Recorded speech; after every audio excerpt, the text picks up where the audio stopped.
മഴയ്ക്ക് മുമ്പ് ആ തുണികളൊക്കെ മടക്കി വെച്ചേക്കണേ. മഴ എന്തായാലും ഇന്ന് പെയ്യും. ശരി അമ്മേ. അമ്മ എങ്ങോട്ട് പോവാ?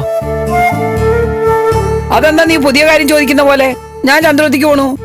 വേണ്ട, അമ്മ ഇനി അങ്ങോട്ട് പോണ്ട. ഇന്നല്ല, കാര്യങ്ങൾക്ക് ഒരു തീരുമാനമാവട്ടെ. അതുവരെ അങ്ങോട്ട് പോണ്ട. ഞാൻ എവിടെ പോണം എവിടെ പോണ്ടെന്നൊക്കെ ഞാൻ തീരുമാനിച്ചോളാം. അതിങ്ങോട്ട് താടാ. വേണ്ടാന്ന് പറഞ്ഞില്ലേ? ആ ചന്ദ്രോത്ത വല്യമ്മയുടെ പാദസേവ ചെയ്ത് മതിയായില്ല ഇതുവരെ. ഇന്നലെ കൊടുങ്കാട്ടിലേക്ക് അമ്മയും ദേവികയും തീർക്കാൻ കൊട്ടേഷൻ കൊടുത്ത ആളാ ആ പ്രഭാവതി അമ്മ. ദേവികയെ തീർക്ക നിവൃത്തിയില്ലാത്ത സാഹചര്യത്തിൽ കൂട്ടുപോയ അമ്മയും തീർക്കാനായിരുന്നു അവരുടെ പ്ലാൻ. അവന്മാരുടെ പ്ലാൻ അതായിരിക്കും. പക്ഷെ അവരെ അയച്ചത് പ്രഭകുഞ്ഞാണെന്ന് നീ കണ്ടോ? ചത്തത് കീചകനാണെങ്കിൽ കൊന്നത് ഭീമൻ തന്നെയാണെന്ന് അറിയാൻ കബഡി നിർത്തി നോക്കാനൊന്നും വേണ്ട. ആ സ്ത്രീ തന്നെയാണ് ഇതിന്റെയൊക്കെ പുറകില്. പ്രഭകുഞ്ഞെന്ന് പറഞ്ഞ് ജപിച്ചോണ്ട് നടക്കുന്ന അമ്മയ്ക്ക് ഇതൊന്നും പറഞ്ഞാൽ മനസ്സിലാവില്ല. അമ്മ അവരുടെ ന്യായീകരണ തൊഴിലാളിയല്ലേ. മതിയടാ, നിർത്ത്. പറഞ്ഞു നീ ഇത് എങ്ങോട്ടാ കയറി പോകുന്നത്? പ്രഭകുഞ്ഞ് ദേഷ്യം കാണിക്കായിരിക്കും. പക്ഷെ ആരുടെയും ജീവനെടുക്കാനുള്ള ദുഷ്ടതയൊന്നും പ്രഭകുഞ്ഞിനില്ല. അയ്യോ, പാവ ഇള്ളാക്കുഞ്ഞല്ലേ. പച്ചവെള്ളം ചവച്ചല്ലേ കുടിക്കൂ. ലോകത്തുള്ള സകല ദുഷ്ടരെയും ത്രാസിന്റെ ഒരു തട്ടിൽ വെച്ചിട്ട് അമ്മയുടെ പ്രഭക്കുഞ്ഞിനെ മറ്റേ തട്ടിൽ വെച്ച കുഞ്ഞിന്റെ തട്ടായിരിക്കും താഴ്ന്നിരിക്കുക. മുരളി, എന്നെ കൊണ്ടൊന്നും പറയിപ്പിക്കണ്ട. ഞാൻ പറയാനുള്ളത് പറഞ്ഞു. ഇനി എന്താണെന്ന് വെച്ചാൽ അമ്മയ്ക്ക് തീരുമാനിക്കാം. ഇന്നലെ കൃത്യസമയത്ത് ഞാൻ ആ കാട്ടിലെത്തിയില്ലായിരുന്നെങ്കിൽ എന്താ അവസ്ഥയെ നമ്മ ചിന്തിച്ചു നോക്കിയാൽ മതി.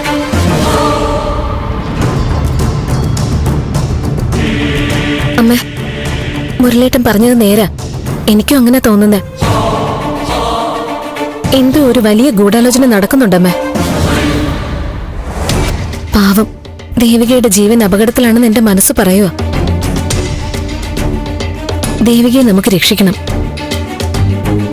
അവളെ നമുക്ക് അവിടുന്ന് എത്ര പെട്ടെന്ന് മാറ്റണം.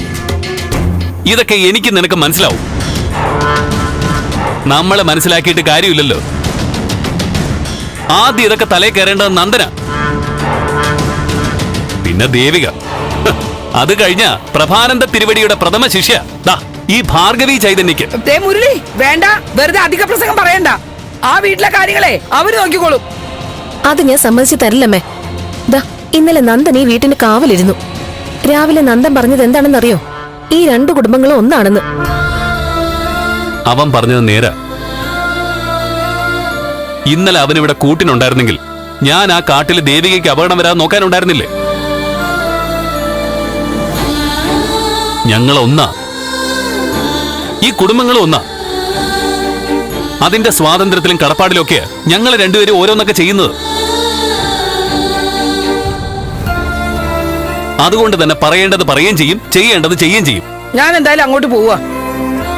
അമ്മോ നിന്നെ. ഏതായാലും പ്രഭയാന്റിയോടൊന്ന് പറഞ്ഞേക്ക്.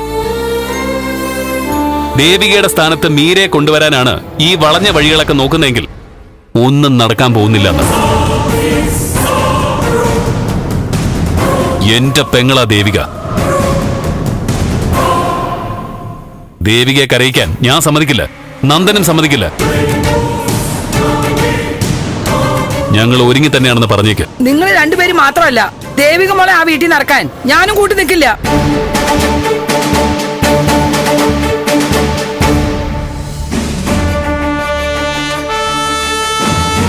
അമ്മയ്ക്ക് എത്ര പറഞ്ഞാലും മനസ്സിലാവില്ല. എന്താ ചെയ്യാ? സിദ്ധുങ്കളുടെ അസുഖം ഭേദമായ കാര്യങ്ങൾ കുറച്ചൊക്കെ നേരെയാവും. Rega, rega, maga, maga, maga.